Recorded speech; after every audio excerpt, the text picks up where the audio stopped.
Well, hey, namaste, Miranan, Professor Hey, Absi Milka, Hushiwi. Hello, everybody. Somebody said, what? He's speaking Hindi? What the? What that? Anyways, what's going on? How you doing? I am wearing my Chucky Rugrats t-shirt. We're doomed. Anybody watch Rugrats in India? That was a staple in our house for my son when he was a little boy, watching Rugrats, and I loved how Jewish it was. It really was a glimpse into Jewish culture. Loved the cartoon. I drew some pictures for my son when he was little. I'm a very good artist. People don't know that. Of Tom, so I forgot what his name was. Anybody watches the debates? Holy crap, dude! I'm just gonna go out on a limb and say those two men don't like each other. Anyways, I had a video here, and it's about China paying a huge price for the conflict with India. And I'm going to tell you a story before we get into this video. There was a kid when I was little, let's say 7th grade, 8th grade. His name was Chris Dade, and he was a bully that nobody liked. Even the teachers at school didn't like him. And one day he bullied me to the point where I beat him up. I just beat the crap out of him. And I did it in front of the teachers. And the teachers didn't stop the beating. They kind of just let it go on until Chris gave up. And then they gave me a standing ovation and said, well done, Jeremy. We couldn't stand that kid. This is kind of what's happening to China. China is a bully. And they don't really go and pick fights with people who can fight back. You know I'm right? They're really good at picking fights with unarmed citizens. You know, they're really good at, grabbing a 18-year-old girl by the hair and hitting her with a club. How do they do against soldiers? Not very good. Now, I have a lot of respect for the Indian Army. I personally believe the American Army is the best. I think India is second. They have shown this willingness to... you know what it is? I'm going to be honest with you. Why is the Indian Army so good? They're warriors. Right? It's their history. They're like samurais, right? You think about the samurai power. Where does that come from? It comes from Buddhism, which is really a kind of a heretical view of Hinduism. Indians invented martial arts. Like they invented it. And yet they have this whole, yin-yang, no, we're very peaceful, Oh, you want to fight? Okay, we are going to kill you. We are going to beat your butt. And it's shocking.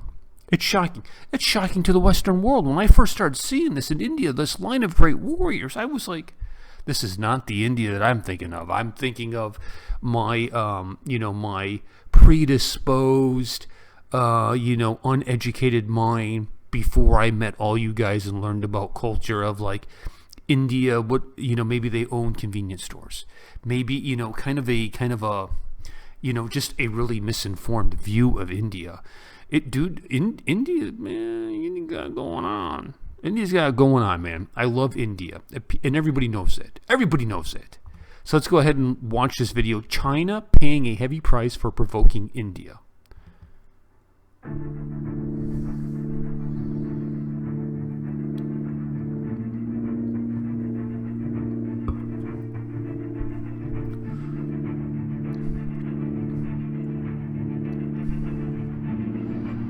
Beautiful shot. It looks like Ladakh, doesn't it? Beautiful. Looks like Arizona.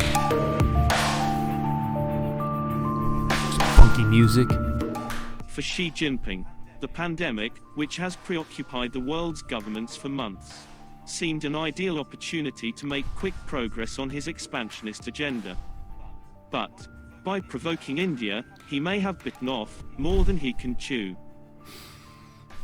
China's foreign minister, Wang Yi, recently declared that aggression and expansionism have never been in the Chinese nation's genes.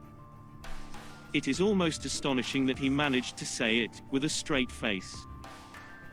Aggression and expansionism obviously are not genetic traits, but they have defined President Xi Jinping's tenure. Xi, who in some ways has taken up the expansionist mantle of Mao Zedong, is attempting to implement a modern version of the tributary system. For Xi, the COVID-19 pandemic, which has preoccupied the world's governments for months, seemed like an ideal opportunity to make quick progress on his agenda. So, in April and May, he directed the PLA to launch furtive incursions into the icy borderlands of India's Ladakh region, where it proceeded to establish heavily fortified encampments. It wasn't nearly as clever a plan as she probably thought. Far from entrenching China's regional preeminence, it has intensified the pushback by Indo-Pacific powers, which have deepened their security cooperation.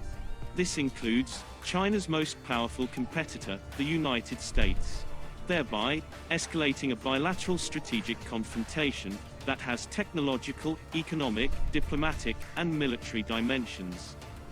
The specter of international isolation and supply disruptions now looms over China, spurring Xi to announce plans to hoard mammoth quantities of mineral resources and agricultural products.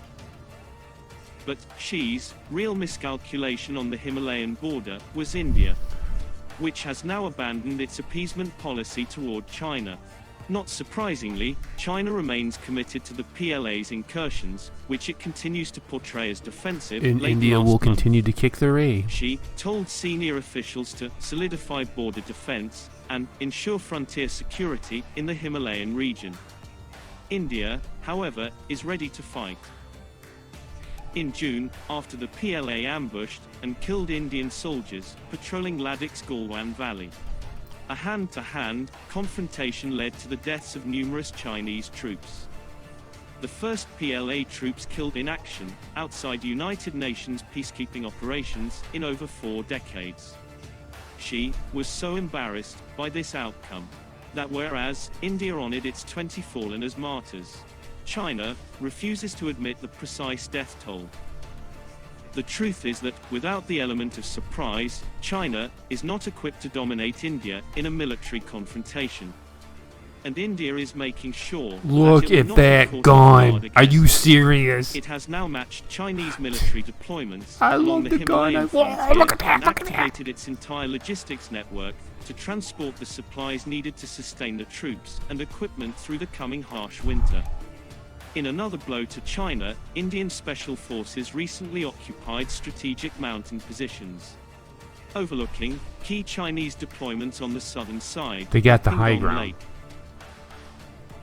Unlike the PLA, which prefers to encroach on undefended border areas, Indian forces carried out their operation right under China's nose, in the midst of a major PLA build-up.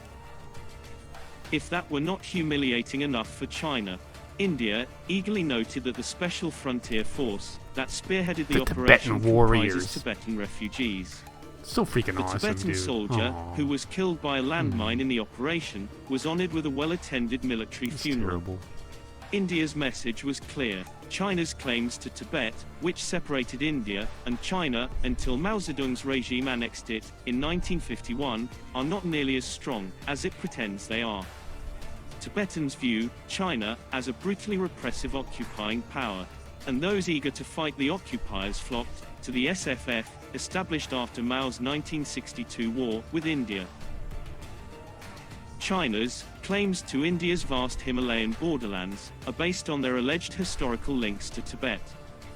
If China is merely occupying Tibet, how can it claim sovereignty over those borderlands? China might have the world's largest active duty military force, but India's is also massive. More importantly, India's battle-hardened forces have experience they have the in heart of the low-intensity Ramayana. conflicts at high altitudes. The PLA, by contrast, has had no combat experience since its disastrous 1979 invasion of Vietnam.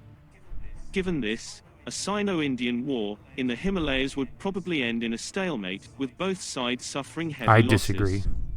Xi seems to be hoping that he can simply wear India down.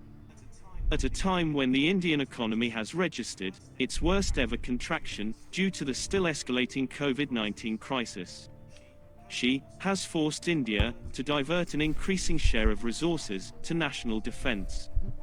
With his Himalayan misadventure, he has provoked a powerful adversary. Good video. Very good video. I recognize some of the footage. I recognize some of the photos.